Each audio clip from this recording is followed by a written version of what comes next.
अस्सलाम वालेकुम। आज की वीडियो में हम करेंगे एक्सरसाइज 11C। ये है mathematics book 2D2 7th edition जो न्यू एडिशन है, एक्सरसाइज है ये, और इसका हम करेंगे क्वेश्चन नंबर 3। इससे जो पहले क्वेश्चन जब हम अपनी पिछली वीडियोस में करवा चुकी हूँ, उसका लिंक मैं डिस्क्रिप्शन में दे दूँगी, आप वहाँ से देख लीजिएगा। और अगर अभी तक आपने मेरा चैनल सब्सक्राइब नहीं किया तो इसको सब्सक्राइब कर दीजिए और बेल आइकन को लाजमी प्रेस कीजिएगा ताकि आपको न्यू आने वाली वीडियोज़ के बारे में पता चल सके। तो स्टार्ट करते हैं। क्वेश्चन नंबर 3 है हमारे पास। The figure shows a quadrilateral A B C D where angle A B C is equal to angle B C D which is equal to 90 degree. ये जो दोनों एंगल हैं ये हमारे पास कितनी क्या है, 90 डिग्री के हैं। Given that A B is equal to 4 metre, ये जो ए बी है ये हमारे पास 4 मीटर्स है। डी ए और डी सी हमारे पास क्या है, 7 मीटर्स है। फाइंड हमने करना है एंगल ए डी सी, ये ए डी सी यानी कि ये वाला जो एंगल है ये हमने फाइंड आउट करना है। और सेकेंड ऑफ ऑल हमने ये फाइंड आउट करना है the length of B C, ये जो लेंथ है ये हमने फाइंड आउट करनी है। तो सोल्यूशन इसका हम स्टार्ट करते हैं। इसका फर्स्ट पार्ट है हमारे पास जिसमें हमने फाइंड आउट करना है एंगल ए डी सी। तो इसको फाइंड आउट करने के लिए सबसे पहले हमें यहाँ पे एक जो है ना, यहाँ पे कोई लाइन होगी तभी तो ये ट्रायंगल बनेगा, ट्रायंगल बनेगा तभी तो हम इसका एंगल फाइंड आउट कर सकते हैं। तो यहाँ पे हम लेट कर लेते हैं कि कोई पॉइंट है हमारे पास डी ई पे, लेट कर लेते हैं कि ये पॉइंट है हमारे पास ये ए बी सी डी, उसको ई कर लेते हैं। तो ई को हमारे पास पॉइंट है और हम इसे ज्वाइन कर लेते हैं ए और ई को। तो फिर यहाँ पे हम लिख भी देते हैं साथ में कि let E be the point on D C such that हमारे पास ए ई क्या है, परपेंडिकुलर है डी सी पे। तो मैं यहाँ पे लिख भी देती हूँ लेट ई, ई हमारे पास कोई भी पॉइंट है, let E be the point on D C such that A E क्या हमारे पास एक परपेंडिकुलर है डी सी पे, such that A E be the perpendicular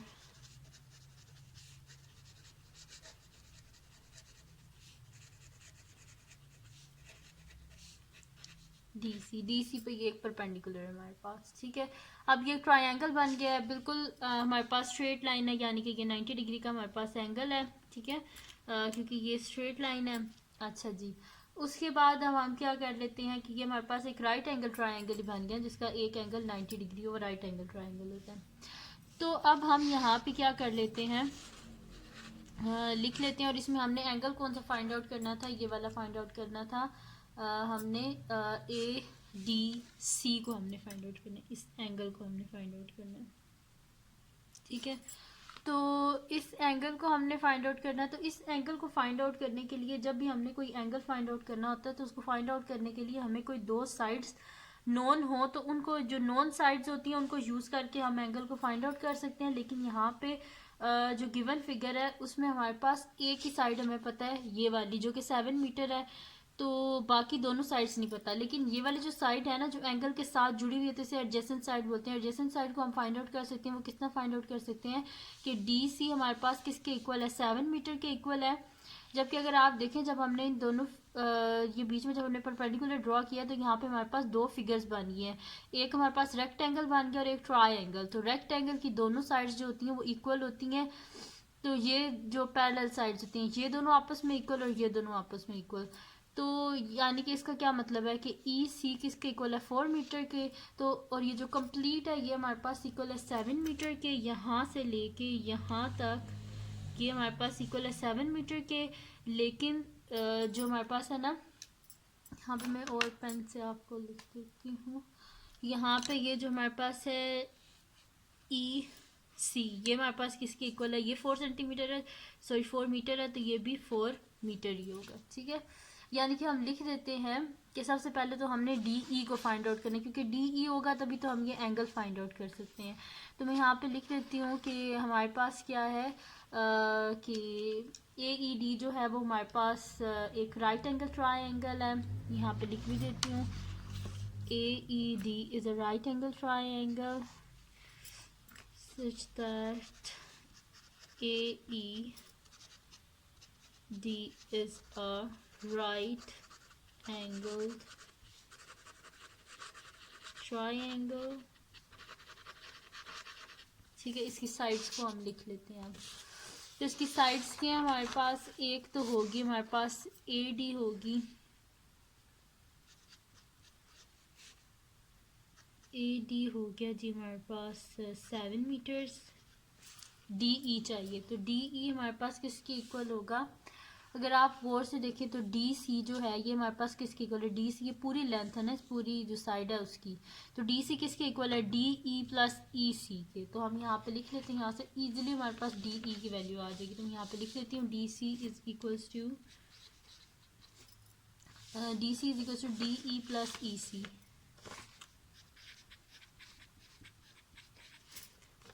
तो यहाँ पे DC है जी 7 metres, which is equals to DE है हमारे पास, इसकी वैल्यू तो हमने फाइंड आउट करनी है, तो ये एज इट इज़ आ जाएगा, प्लस EC मैंने यहाँ पे लिखा था 4 मीटर्स, तो EC की जगह हम लिख देते हैं 4 मीटर।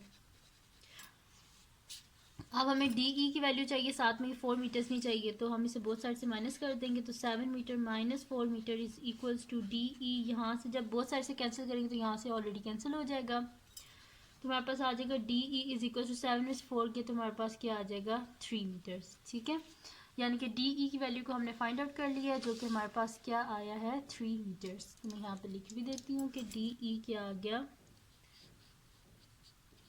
3 मीटर। ठीक है, अब दो साइड्स हमारे पास हैं, इन दोनों साइड्स को यूज़ करके हम ये एंगल्स फाइंड आउट कर सकते हैं। ठीक है, तो फिर मैं यहाँ पे लिख देती हूँ कि हमारे पास कौन कौन सी साइड्स हैं, ये भी साथ में लिख देते हैं। जो लॉन्गेस्ट साइड होती है वो हमारे पास क्या होती है, हाइपोटेन्यूज, यानी कि AD हमारे पास क्या है, हाइपोटेन्यूज है। उसके बाद DE, ये साथ जुड़ी हुई साइड है, जो एंगल हमने फाइंड आउट करना उसके साथ जुड़ी हुई साइड है, तो ये हमारे पास क्या है, एडजेसेंट साइड है, तो मैं यहाँ पे ADJ लिख देती हूँ। उसके बाद अब ये जो दोनों साइड्स अब हमने लिखना है कौन सा ऐसा ट्रिग्नोमेट्रिक फंक्शन है कि जिसकी रेशो में ये दोनों साइड्स आती हैं, तो यहाँ पे हम लिख लेते हैं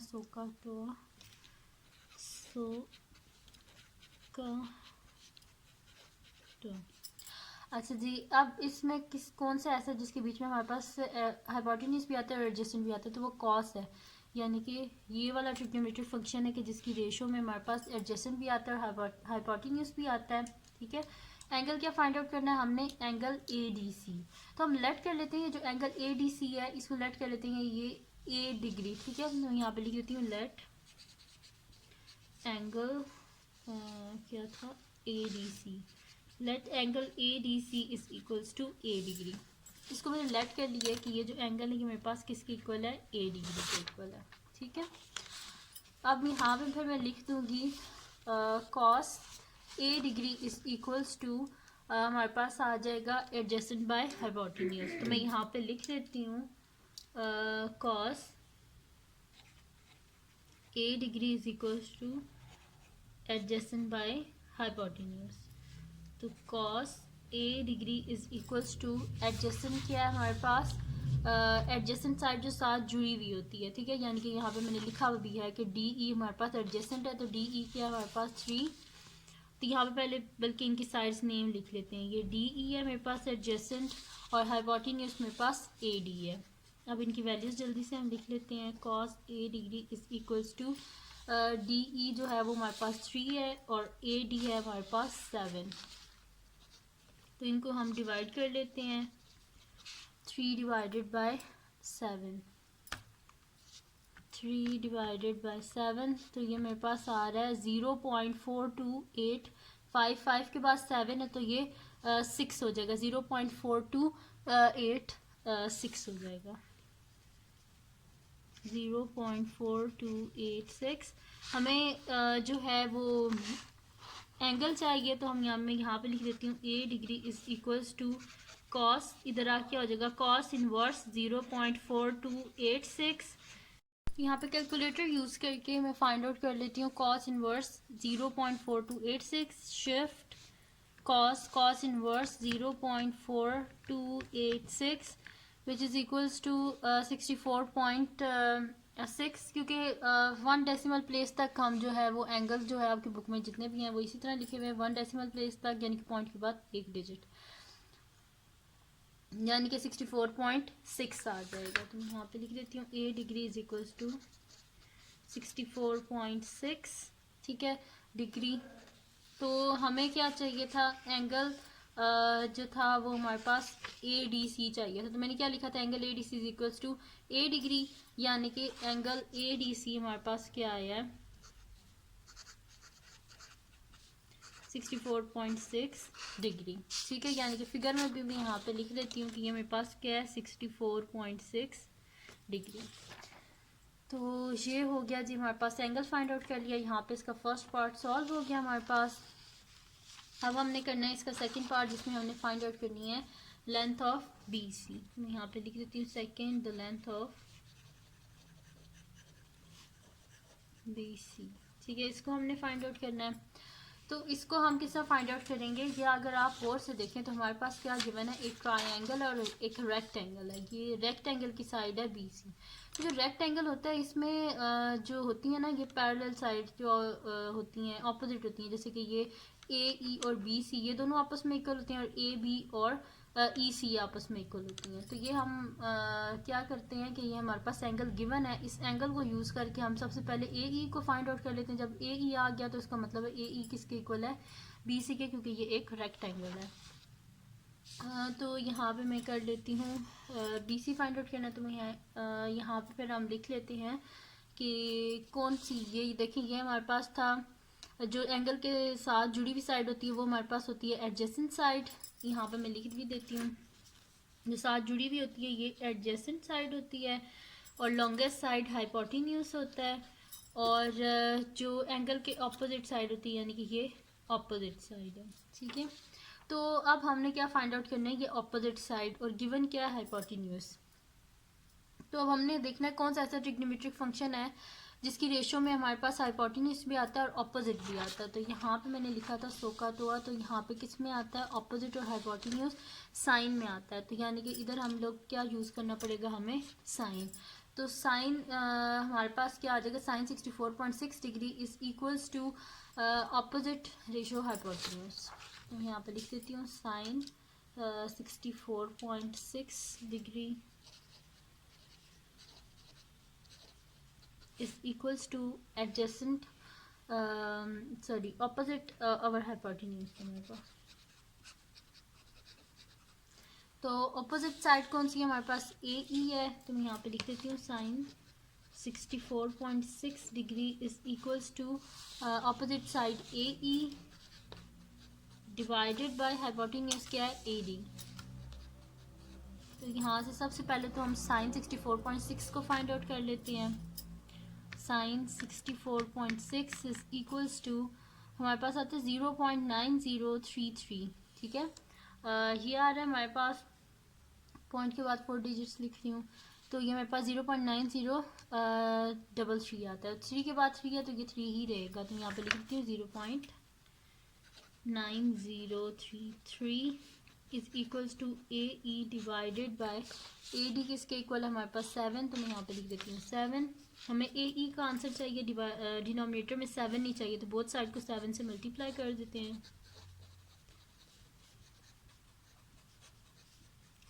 7 और 7 आपस में हो गए कैंसिल आउट। तो यहाँ पे हमारे पास आ जाएगा AE इज इक्वल्स टू 7 को मल्टीप्लाई कर देते हैं हम, 7 मल्टीप्लाई बाय 0.9033, तो ये मेरे पास आ रहा है 6.323 आ रहा है मेरे पास, ठीक है। तो आपकी बुक में जितने भी आंसर हैं जो साइड्स वगैरह ने फाइंड आउट किए 3 सिग्निफिकेंट फिगर्स तक, तो 6.32 हमारे पास आंसर आ जाएगा, 6.32। और मैं यहाँ पे लिख देती हूँ, मैंने राउंड ऑफ किया टू 3 सिग्निफिकेंट फिगर्स पर, ठीक है। इससे पहले जो हमने फाइंड आउट किया था जिसमें हमने एंगल फाइंड आउट किया था, इसको मैंने 1 डेसिमल प्लेस, एंगल्स जो होते हैं DP में आपकी बुक में लिखे हुए हैं, ठीक है। तो 1 डेसिमल प्लेस और ये 3 सिग्निफिकेंट फिगर्स तक साइड को मैंने किया। अच्छा, इसके बाद हमने क्या करना है, AE हमारे पास आ गया, यानी कि ये हमारे पास आ गया ए ई, और ये किसके इक्वल है हमारे पास 6.32। तो ये हमारे पास ए बी सी ई, ये हमारे पास क्या एक रेक्टेंगल है, तो मैं यहाँ पे लिख देती हूँ since A B C E is a rectangle, A B C E is a rectangle. So इसमें हमारे पास क्या होगा, ए ई किसके इक्वल होगा, बी सी के। So A E is equals to B C. तो ए ई के हमारे पास 6.32, ये हमारे पास है 6.32, और सारी लेंथ मीटर्स में है, तो ये भी मीटर ही है हमारे पास। तो मैं यहाँ पे लिख देती हूँ 6.32 metre is equal to B C, यानी कि बी सी हमारे पास आ गया जो कि आया 6.32 मीटर्स। और ये हमने फाइंड आउट करना था, और 3 सिग्निफिकेंट फिगर्स तक मैंने इसे लिखा है। ठीक है जी, तो ये थी जी आज की वीडियो। अगर आपको पसंद आई हो तो उसको लाइक कीजिएगा, मेरे चैनल को सब्सक्राइब कीजिएगा, और बेल आइकन को लास्ट में प्रेस कर दीजिएगा ताकि आपको न्यू आने वाली वीडियोस के बारे में पता चल सके। और अपने फ्रेंड्स के साथ भी इस वीडियो को शेयर कीजिएगा, उनको बोलेगा सब्सक्राइब कर दें, और दुआ में याद रखिएगा। अल्लाह हाफिज़।